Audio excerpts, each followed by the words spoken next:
देशात लोकसभा निवडणुकीचे पडघम वाजलेले आहे। राजकीय पक्षाकडनं दावे प्रतिदावे केले जात आहे, राजकीय नेत्यांकडनं आरोप प्रतिआरोप केले जात आहे। मात्र सामान्य नागपूरकरांना या संपूर्ण लोकसभा निवडणुकीला घेऊन काय वाटतं, नागपूरच्या निवडणुकीसंदर्भात त्यांना काय वाटतं हे आपण जाणून घेऊया। सध्या मी नागपूरच्या शिवाजीनगरचं जे गार्डन आहे, या गार्डनमधली ही सकाळची मॉर्निंग वॉकची टीम आहे। मॉर्निंग वॉक झाल्यानंतर त्यांच्या गप्पा रंगलेल्या आहे आणि देशापासनं राज्यापासनं नागपूरपर्यंत सर्व स्तरावर वेगवेगळ्या विषयावरची चर्चा आपल्याला पाहायला मिळतात। सुरुवात इकडनं करूया आपण। मॉर्निंग वॉक झाल्यानंतर एक चर्चा रंगते निवडणुकींना घेऊन। काय तुम्हा लोकांचं दृश्य आहे किंवा मत आहे या सगळ्या निवडणुकीकडे बघण्याचं? नाही, आम्हाला तर गडकरीच पाहिजे नागपूरला, कारण तो आम्ही कामाचा माणूस आहे आणि नागपूरचा विकास त्यांनीच केलेला आहे।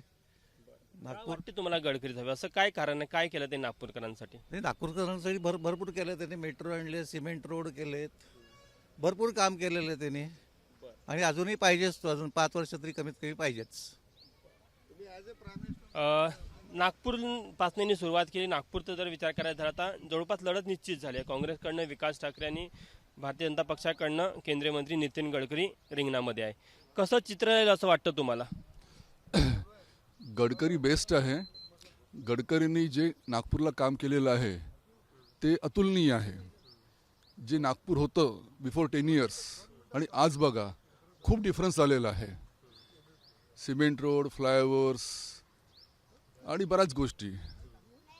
याच्या पहिले काँग्रेसनी पुष्कळ वर्ष राज्य केलं नागपूरमध्ये, पण त्यांचं परफॉर्मन्स निग्लिजिबल आहे। त्याच्यामुळे गडकरी निवडून यायला पाहिजे आणि ते निवडून येतील याची आम्हाला शाश्वती आहे।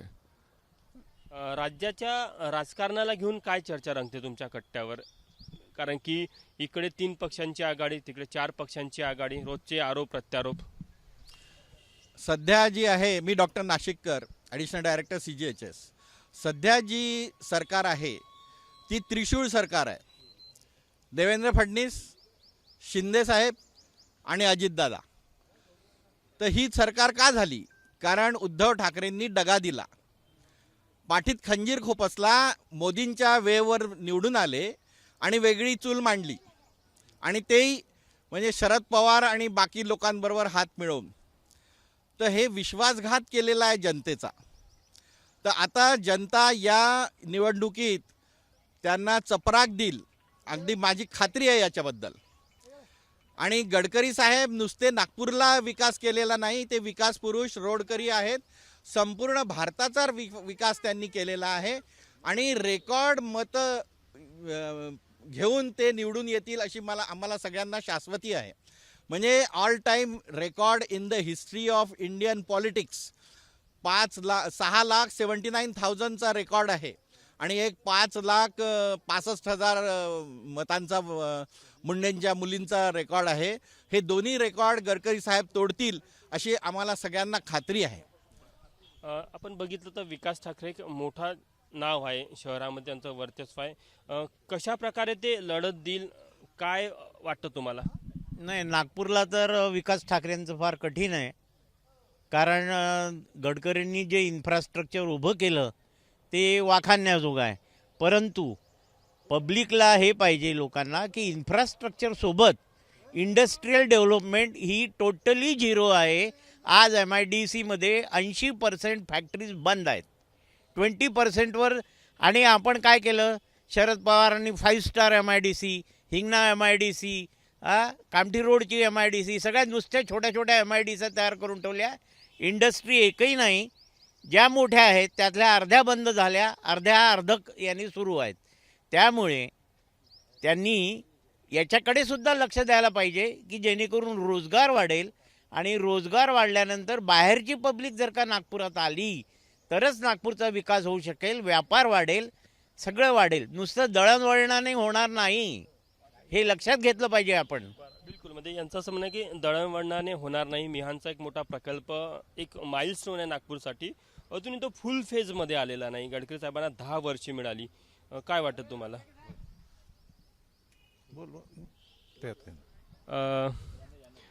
मिहानबद्दल तुमचं काय मत आहे? मिहानमध्ये फॅक्टरीज तर आलेल्या आहेत, पण अजून पूर्णत्वाने सुरू झालेल्या नाही आहे। त्याच्यामुळे रोजगार पाहिजे तसा निर्माण झालेला नाही आहे. काय अपेक्षा आहे तुम्हाला आता नवीन येणाऱ्या सरकारकडनं किंवा नवीन उमेदवारांकडनं? लहान छोटे उद्योग जर आले तर मोठ्या प्रमाणामध्ये लोकांना रोजगार मिळेल. तर त्याच्यासाठी नागपूरमध्ये बेरोजगारी एक समस्या आहे. बेरोजगारी असं नाही म्हणतायत, कारण काम करण्याची इच्छा असली त्या माणसाला नोकरी मिळते. म्हणजे मी याच्यावरती विश्वास नाही ठेवत की बेरोजगारी आहे, कारण जो मनुष्य शोधतो बरोबर, स्वतःला स्किलफुली डेव्हलप करतो, त्याला नोकरी मिळाल्याशिवाय राहत नाही. त्याच्यामुळे रोजगारचा ही समस्या नाहीच आहे. फक्त तुम्हाला प्रॉपर जॉब मिळाले पाहिजे, जे तुम्हाला मुंबई पुण्याला मिळतात, कारण तिथे लहान छोटे मोठे उद्योग आहेत. मुंबई आहे, पुणे आहे, पुण्याला सॉफ्टवेअरचं आहे, त्यामुळे त्या लोकांना नोकऱ्या बरोबर मिळून जातात. नागपूरच्या लोकांना पुण्याला किंवा मुंबईला जावं लागतं. आपण नागपूरच्या उमेदवाराचा विचार केला, देशाच्या पंतप्रधान पदाचा विचार करायचा झालं तर काय चर्चा रंगते इकडे? नाही, PM करताय ना मोदी, दुसरं काही ऑप्शन नाही आहे. आणि असं कोणी आहे नाही जो की मोदीला कॉन्टेस्ट करेल आणि त्याला हरवेल. आणि एवढा कॅपेबल मनुष्य आहे मोदी की दुसऱ्याचा विचार करू शकत नाही आपण. So Modi is best. या साईडला एक सिनियर सिटीजन आपण विचारू. काका, लोकसभेला घेऊन काय चर्चा रंगतात तिथे सगळ्या कट्ट्यावर? काय वाटतं तुम्हाला एकूणच? लोकसभेच्या इलेक्शनबद्दल सध्या जे बरोबर चालू आहे आणि BJPचे 300च्या आसपास नक्की येतील, त्यामुळे मोदी नक्की प्राईम मिनिस्टर होणार. कशाच्या आधारावर 300 असं वाटतं तुम्हाला? आज जे वातावरण आहे आणि लोकांचे मत, त्याचं कारण दुसरं असं आहे की दुसरे अपोजिशन चांगले लीडरच नाही राहिले. खरं म्हणजे पूर्वीचे लीडर आम्ही पाहिले, नेहरूपासूनचे पाहिलेले, नेहरू, इंदिरा गांधी, शास्त्री, त्यावेळी नरसिंहराव, अशा अभ्यासू किंवा ज्यांना काही सगळं समजतं, असं काँग्रेसमध्ये लीडरच नाही. बरं, काँग्रेसच्या व्यतिरिक्त बाकीचे जे आहेत ते प्रांतीय आहेत. आता ममता बॅनर्जीला जर समजा पूर्ण केलं असतं इन्चार्ज, तर तिला काँग्रेसला काहीतरी सीट द्यावं, पण त्यांना त्यांचं पटत नाही. त्यानंतर बंगालमध्ये काँग्रेसला घुसू द्यायचं नाही, इकडे UPमध्ये आपला घुसू द्यायचं नाही, यांना मग एकामेकाला जर प्रादेशिक पक्षांना घुसू द्यायचं नाही, तर असा एक लीडर होईल कसा? आणि एक लीडर जर झाला नाही तर काय नाही. साऊथमधले कोणालाही तुम्ही तयार करू शकले नाही. त्यातल्या त्यात चिदंबरम होता, पण आता चिदंबरमचंही मागे गेला. राहुल गांधीमध्ये ती क्षमता दिसत नाही का तुम्हाला? राहुल गांधीमध्ये क्षमता, खरं सांगू का, राजीव गांधीपासूनच क्षमता नव्हती, परंतु लोकांची एक हे कर. आणि हा राहुल गांधी थोडा पोरकटपणा करतो, म्हणजे त्याला बोलण्याची स्टाईल नाही. तुम्हाला आठवत असेल पार्लमेंटमध्ये इकडे हे केलं आणि तिकडे येऊन पुन्हा त्या मोदीच्या पाया पडला. हे असं नसतं वागणं. तुमचं काहीतरी हे राहील, पर्सनॅलिटी पाहिजे, की तुमच्या एका वाक्याला ऑल इंडियामध्ये मान पाहिजे. तसं नाही आहे. आता तो जरा थोडं पदयात्रा वगैरे करतो आहे. आणि मुख्य असं की बदल दिसतो का पदयात्रा? थोडा बदल झाला आहे या 6 महिन्यामध्ये. राहुल गांधीमध्ये पुष्कळ बदल झाला आहे. आणि त्यांना याची जी हे आहे ना, त्याची राहुल गांधीची प्रगती आहे, हे जी पदयात्रेमुळे त्याला ठीक आहे. त्याला तेवढंच जमण्यासारखं आहे. त्यांनी पदयात्रा कराव्या आणि लोकांशी मिक्स व्हावं. आपण एका वाक्यात सगळ्यांकडनं एक एक उत्तर घेऊ. काय वाटतं 2024 कोणाची सत्ता येईल असं वाटतं तुम्हाला? मोदीचे येणार. तुम्हाला? मोदी. तुम्हाला? मोदी. सगळे मोदी म्हणत आहे. तुम्हाला काय वाटतं? आपला मॅनिफेस्टोमध्ये प्रत्येक पक्ष मॅनिफेस्टो तयार करतो. मॅनिफेस्टोप्रमाणे चालणारा पक्ष फक्त एकच BJP आहे. त्यांनी आत्तापर्यंत 99% कोणी पक्ष मॅनिफेस्टो चालत नाही, परंतु BJPने ते करून दाखवलं आहे.